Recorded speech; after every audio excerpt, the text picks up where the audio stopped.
joke that is modern Christianity is lost in a Medusa-like trance.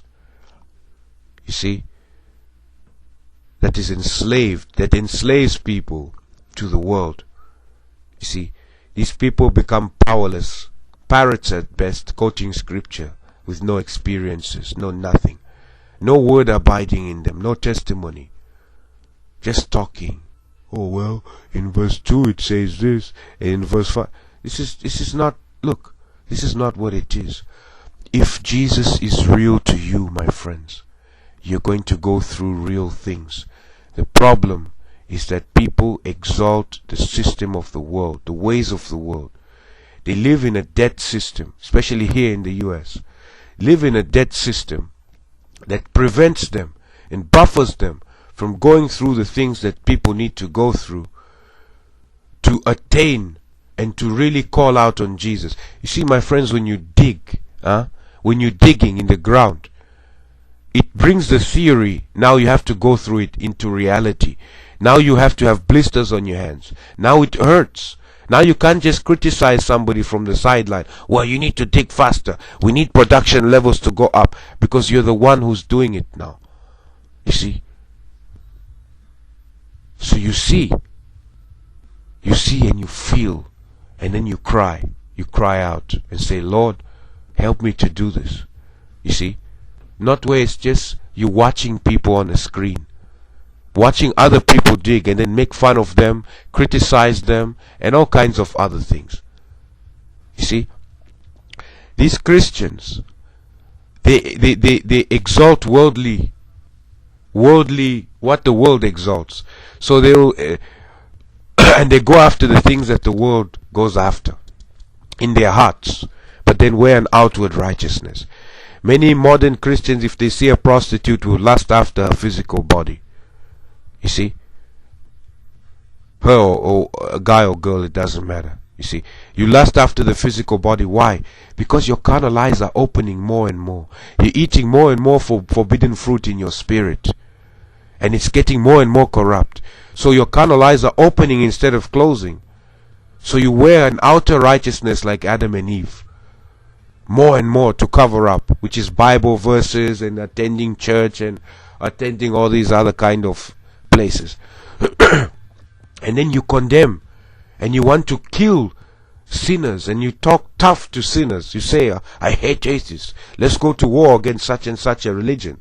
This is the condition of an inner tragedy, a failure within. You see, you've lusted after her body.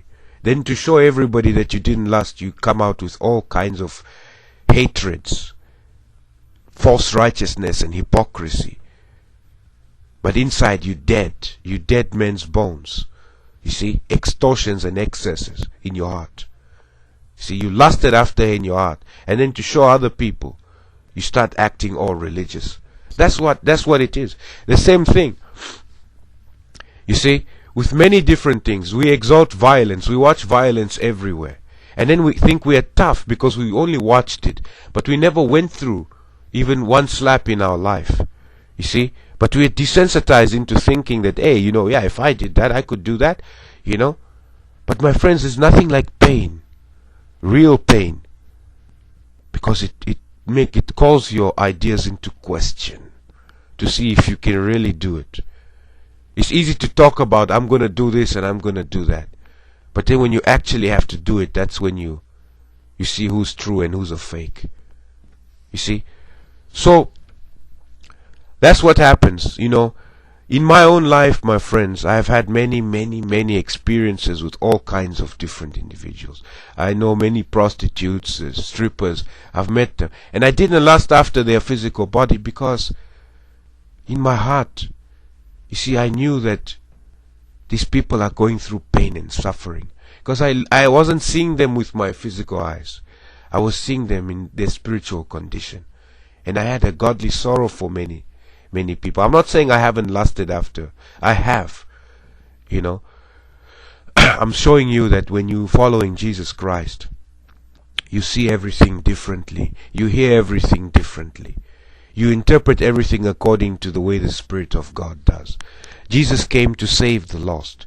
He didn't come to condemn them and to formulate wars against them. You see, and to in order to show how righteous you are, start convicting other people, atheists and all these people. No. He came to convict the world of sin, righteousness and judgment, yes, but the spirit in which you do it, a spirit of humility, because you're not better than any sinner. See, you're saved by Jesus' grace. You see, that's what you're saved by. You have to follow him and do what he did. You see, and he went into all these places. You see, he didn't go into all these places to do his own will. Just like when we go into all these places, we don't go to do our own will. In my own life, I've been around murderers that have killed people. And when you look in their eyes, most human beings will fear. But with me, I didn't fear because there was something else with me.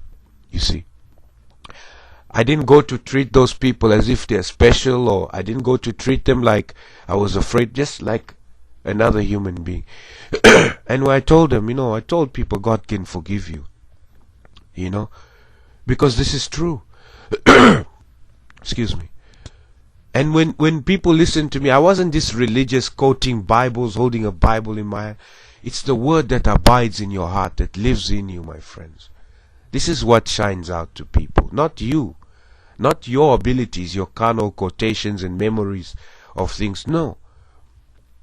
And most of these people, violent people, people that try to bribe me with big money and all kinds of things, and even spiritual people who are lost in other spiritualities, demons and things, they knew that there is something very different about me. My friends, that difference is my relationship with Jesus Christ. You see, I'm not a perfect person. No, I'm just a man. I'm just a human being.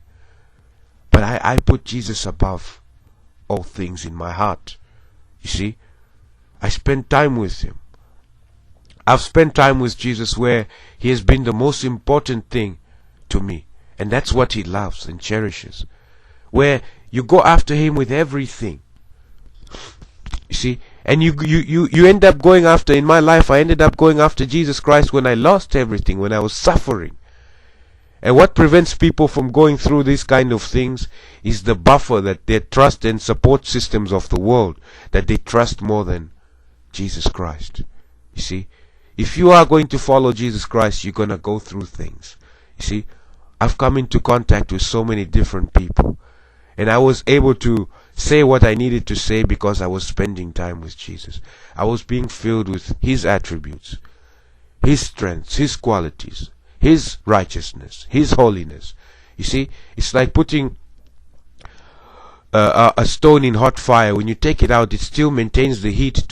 When you carry it somewhere else, it can give that heat outside, not because the heat is of the stone, no, but because it was submerged in that heat, in that fire. Then it has to go back into the fire. You see, the fire is the Spirit of God.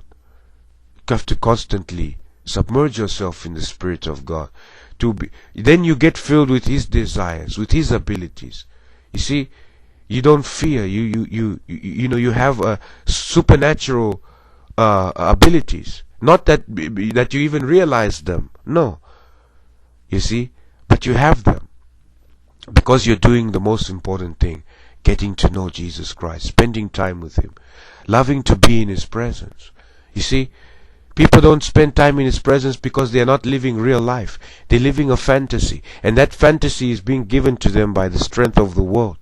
Christians, see, where they just read Bible verses and they start quoting things and they start acting, well, it is written that Jesus is on the right hand of authority. What is that, man? Those things know whether that authority lives in you or not. If it doesn't live in you, it doesn't matter what you say. They're going to have power over you. They'll laugh at you. You see? Because you don't know Jesus. He doesn't know you. So this is the most important thing, my friends. You see, the world is dying. People are committing suicide, drug overdose, violence, shootings, killings. You see, wars going on everywhere, depression, all kinds of things, anger, malices, hatreds that are going on in the world. You see, all these irreconciled spiritual problems. People have become spiritual catastrophes, and they've tried to cover it up with the world, and it's falling apart because the world is being confounded, you see, by its own failures. Because it's temporary, all its solutions are temporary. And when you trust in the world and when it falls, you will fall with it. So my advice to you, my friends, is to start going through what Jesus wants you to go through. Let go of everything. Go to Jesus, spend time, because then when you go through things, you will call out on Him, to Him, from a true place in your heart, and He will fill you. Go to Jesus, humble yourself. Humble yourself.